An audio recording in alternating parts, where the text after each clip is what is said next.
ನಮಸ್ಕಾರ. ನಾವು ಶಾಲಾ ಕಾಲೇಜು ದಿನಗಳಲ್ಲಿ 3 ಟೈಪ್ಸ್ ಆಫ್ ಟೀಚರ್ಸ್ ನಾವು ಇರ್ತೀವಿ. ಒಂದು teachers, good teachers, then great teachers. Teachers ಯಾರಪ್ಪ ಅಂತ ಹೇಳಿದ್ರೆ ಬರ್ತಾರೆ, ಪಾಠ ಮಾಡ್ತಾರೆ, ಅಸೈನ್ಮೆಂಟ್ಸ್ ಕೊಡ್ತಾರೆ, ಹೋಗ್ತಾರೆ. ಇಂಥವ್ರನ್ನ ಟೀಚರ್ಸ್ ಅಂತ ನಾವು ಕನ್ಸಿಡರ್ ಮಾಡ್ಬೋದು. ಸೆಕೆಂಡ್ ಒಂದು ಗುಡ್ ಟೀಚರ್ಸ್. ಗುಡ್ ಟೀಚರ್ಸ್ ಯಾರಪ್ಪ ಅಂತ ಹೇಳಿದ್ರೆ ಅವರು ಪಾಠ ಮಾಡ್ತಾರೆ, ಅಸೈನ್ಮೆಂಟ್ಸ್ ಎಲ್ಲ ಕೊಡ್ತಾರೆ. ಬಟ್ ಸ್ವಲ್ಪ ಚೇಂಜಸ್ ಏನಿರುತ್ತೆ ಅಂದರೆ ಟೀಚರ್ಸ್ಗಿಂತ ನಾನು ಪಾಠ ಮಾಡ್ತಾ ಇರೋದು ಮಕ್ಕಳಿಗೆ ಲಾಸ್ಟ್ ಬೆಂಚಿಂದ ಹಿಡಿದು ಡಲೆಸ್ಟ್ ಸ್ಟೂಡೆಂಟಿಂದ ಹಿಡಿದು ಎಲ್ಲರಿಗೂ ಅರ್ಥ ಆಗ್ತಿದೆ ಅಂತ ಒಂದು ಅಬ್ಸರ್ವೇಷನ್ ಇರುತ್ತೆ ಅವರಲ್ಲಿ. ಅಡಾಪ್ಟೇಷನ್ ಕ್ವಾಲಿಟಿ ಇರುತ್ತೆ ಇವರಲ್ಲಿ. ಅವ್ರನ್ನೆಲ್ಲ ಗುಡ್ ಟೀಚರ್ಸ್ ಅಂತ ಹೇಳ್ಬೋದು. ಆದರೆ ಗ್ರೇಟ್ ಟೀಚರ್ಸ್ ಯಾರಪ್ಪ ಅಂತ ಹೇಳಿದ್ರೆ ಇವೆರಡು ಕ್ವಾಲಿಟಿನೂ ಅವರಲ್ಲಿರುತ್ತೆ. ಎಕ್ಸ್ಟ್ರಾ ಕ್ವಾಲಿಟಿ ಏನಂತ ಹೇಳಿದ್ರೆ ಟೀಚರಲ್ಲಿರೋ ಕ್ವಾಲಿಟಿನೂ ಇರುತ್ತೆ, ಗುಡ್ ಟೀಚರ್ಸ್ ಕ್ವಾಲಿಟಿನೂ ಇವರಲ್ಲಿರುತ್ತೆ.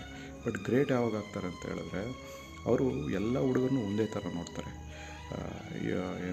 ಇವನು ರ್ಯಾಂಕ್ ಸ್ಟೂಡೆಂಟು, ಇವನು ಡಲ್ ಸ್ಟೂಡೆಂಟ್ ಅಂತ ನೋಡೋಲ್ಲ, ಮನುಷ್ಯರ ಥರ ನೋಡ್ತಾರೆ.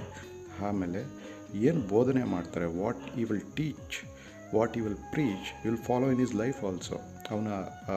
ಅವನೇನು ಪಾಠ ಮಾಡ್ತಾನೆ, ಅವನಿಗೇನು ಬೋಧನೆಯನ್ನು ಮಾಡ್ತಾನೆ, ಅದನ್ನು ಅವನ ನಿಜ ಜೀವನದಲ್ಲೂ ಅಡಾಪ್ಟ್ ಮಾಡ್ತಾ ಹೋಗ್ತಾ ಇರ್ತಾರೆ. ಸಪೋಸ್ ಸತ್ಯವನ್ನೇ ಹೇಳಬೇಕು, ಶಿಸ್ತಾಗಿರಬೇಕು, ಡಿಸಿಪ್ಲಿನ್ ಆಗಿರಬೇಕು,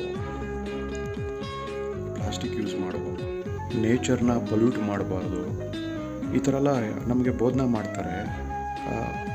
ಬೋಧನೆ ಮಾಡಿ ಅವರ ನಿಜ ಜೀವನದಲ್ಲೂ ಕೂಡ ಅದನ್ನು ಫಾಲೋ ಅಪ್ ಮಾಡ್ತಾ ಹೋಗ್ತಾರೆ. ನಮಗೆಲ್ಲ ಗ್ರೇಟ್ ಟೀಚರ್ಸ್ ಇವತ್ತು ತುಂಬ ರೇರ್.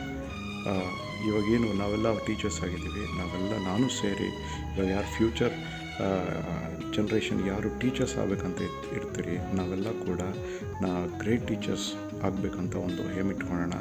ಎಲ್ಲರಿಗೂ ಒಳ್ಳೆಯದಾಗಲಿ. Thank you so much.